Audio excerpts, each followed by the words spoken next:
I heard from younger journalists who were scrambling for adjunct jobs or doing piecework in corporate communications. But I determined to carry on writing about the subjects that gripped me, especially poverty and inequality, even if I had to finance my efforts entirely on my own. And I felt noble for doing so. Then, as the kids say today, I checked my privilege. I realized that there was something wrong with an arrangement whereby a relatively affluent person, such as I had become, could afford to write about minimum wage jobs, squirrels as an urban food source, or the penalties for sleeping in parks, while the people who were actually experiencing these sorts of things, or were in danger of experiencing them, could not. In the last few years, I've gotten to know a number of people who are at least as qualified writers as I am, especially when it comes to the subject of poverty, but who've been held back by their own poverty. There's Darrell Wellington, for example, a local columnist and poet in Santa Fe, who has, at times, had to supplement his tiny income by selling his plasma, a fallback that can have serious health consequences.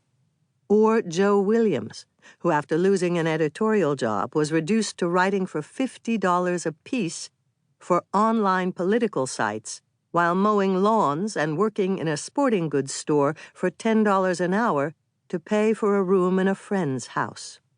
Linda Tirado was blogging about her job as a cook at IHOP when she managed to snag a contract for a powerful book titled Hand to Mouth, for which I wrote the preface. Now she is working on a multimedia mentoring project to help other working-class journalists get published. There are many thousands of people like these, gifted journalists who want to address serious social issues but cannot afford to do so in a media environment that thrives by refusing to pay, or pay anywhere near adequately, its content providers. Some were born into poverty and have stories to tell about coping with low-wage jobs, evictions, or life as a foster child. Others inhabit the once proud urban creative class, which now finds itself priced out of its traditional neighborhoods, like Park Slope or LA's Echo Park, scrambling for health insurance and childcare, sleeping on other people's couches. They want to write, or do photography, or make documentaries. They have a lot to say, but it's beginning to make more sense to apply for work as a cashier or a fry cook.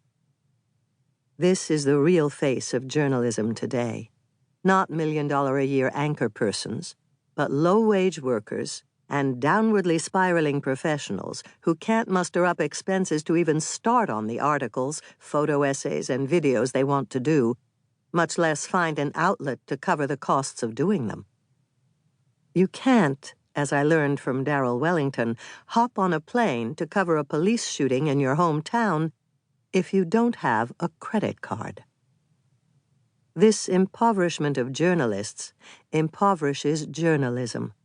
We come to find less and less in the media about the people who work from paycheck to paycheck, as if 80% of the population had quietly emigrated while the other 20% wasn't looking.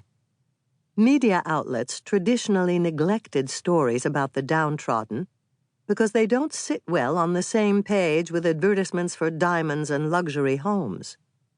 And now there are fewer journalists on hand at major publications to arouse the conscience of editors and other gatekeepers.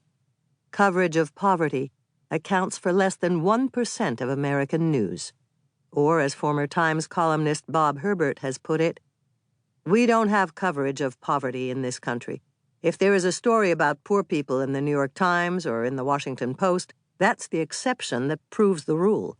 We do not cover poverty. We do not cover the poor." As for commentary about poverty, a disproportionate share of which issues from very well-paid, established columnists like David Brooks of the New York Times and George Will of the Washington Post, all too often it tends to reflect the historical biases of economic elites, that the poor are different than we are, less educated, intelligent, self